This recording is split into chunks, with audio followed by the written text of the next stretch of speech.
What do you do when nobody is watching? Not the version of yourself you show people, not the face you put on for the world. What actually happens inside your mind when the room goes quiet and there is no one left to perform for? Because psychology has found something most people will never be told. The most powerful signs of rare intelligence don't show up in exams. They don't show up in job interviews. They don't show up in any conversation you have ever had with another person. They show up when you are completely alone. And if you do these 6 things in private, your mind is operating at a level most people around you will never understand. Here is the part that might sting a little. Most people who do these things have spent their whole lives being told something is wrong with them. Pay close attention, because what you are about to hear might completely change how you see yourself. Number 1, you sit with questions that have no answer, and somehow you are okay with that. Most people cannot handle not knowing something. The moment uncertainty shows up, the average brain panics. It grabs the nearest available explanation, locks it in, moves on. Not because the answer was right, but because the discomfort of not knowing felt unbearable. But you do something different. You sit with the question. You turn it over slowly. You look at it from one angle, then another, and instead of forcing an answer just to feel better, you let it breathe. Psychologists call this epistemic patience, and research shows it is one of the highest cognitive functions the human brain is capable of. Not because it feels powerful. It usually feels like frustration, like being stuck.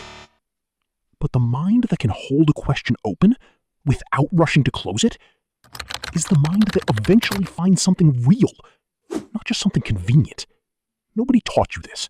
Nobody told you it was valuable. But you have been doing it your whole life. Number 2, you argue against yourself, alone, with no audience. Here's what most people do with their private thoughts. They replay arguments they won. They rehearse conversations where they came out on top.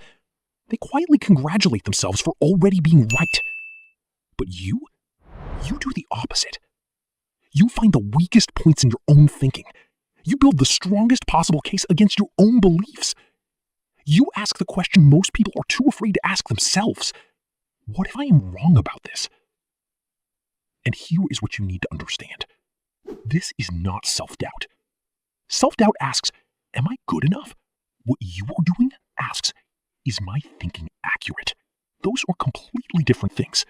One destroys you. The other sharpens you. Every major breakthrough in history came from someone willing to dismantle their own certainty.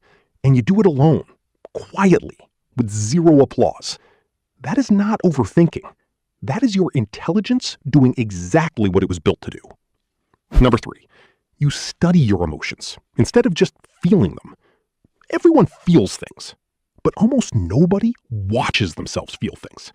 If you have ever caught yourself in a quiet moment, not just experiencing an emotion, but observing it from a slight distance, asking where it came from, tracing it back to its root, noticing the hidden pattern underneath the reaction, you are doing something most people never learn to do in their entire lives. Psychologists call it metacognition, and it is exactly what it sounds like. Your mind watching your mind. Most people are completely swept away by what they feel, carried like leaves in a river, with no idea why they are moving or where they are going. But you watch the river. You study its current. You ask why it pulls in one direction and not another. That quiet observation is a completely different level of awareness. Stop here for a second, because something needs to be said before we continue. If you are recognizing yourself in these first 3, you have probably also spent years being told you overthink, that you're too sensitive, that you need to stop analyzing everything and just live your life. Those people were not right about you. They were ordinary minds, bumping into a mind that works differently. What looked like a problem from the outside was your intelligence working exactly the way intelligence is supposed to work. Remember that, and keep going. Number 4, old memories hit differently now. You are alone, quiet, and suddenly a memory from years ago surfaces out of nowhere. But this time, something is off. The story you told yourself about what happened. The lesson you were so sure you learned.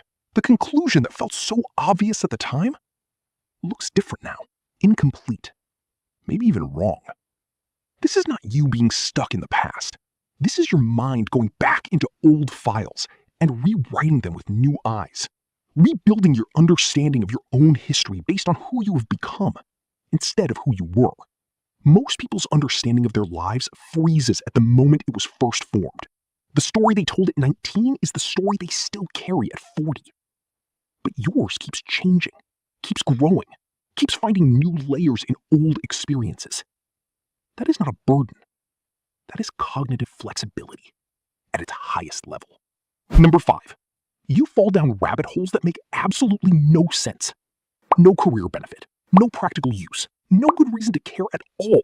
But something about this topic grabbed you. And now here you are at 2 in the morning reading everything you can possibly find about it. Most people only learn what helps them look impressive or earn more money. The moment something stops being useful, they stop being curious. But you follow the thing that fascinates you, even when it leads nowhere obvious. Research consistently shows that this kind of intrinsic curiosity, the kind that chases something simply because it is interesting, is one of the strongest predictors of a genuinely high-functioning mind. Your brain has not been completely domesticated by usefulness. It still moves toward what is alive, not just what is practical. In a world obsessed with productivity, that is rarer than almost any credential you could ever earn. Number 6. You catch yourself mid-thought and you quietly turn around. Most people lock into a mental direction and follow it all the way to the end. Not because they are certain, just because stopping mid-thought feels awkward, feels like losing. But you catch yourself. Right in the middle of the thought, you notice something. A gap in the logic, an assumption that was never questioned, a conclusion that arrived too quickly. And without needing to be right, without ego getting in the way, you stop, back up, and think again. Psychologists call this real-time intellectual agility. Schools almost never teach it, because schools reward the right answer, not the willingness to abandon a wrong one halfway through. But you do it naturally, in silence, when nobody is watching. Here's what I want you to hold on to after this ends. Real intelligence has always lived in private, in the questions you kept open when everyone else moved on, in the beliefs you challenged when there was no one to impress, in the emotions you studied instead of just survived, in the memories you returned to and understood differently, in the rabbit holes you followed for no reason at all, in the thought you abandoned mid-sentence because something more honest appeared. You have been doing all of this your entire life. You just never had a name for it. Now you do. Tell me in the comments, which one of these 6 felt like it was written about you specifically? Because someone is going to read your answer tonight, sitting alone in a quiet room, wondering if their mind works strangely. And your words might be exactly what they needed to hear.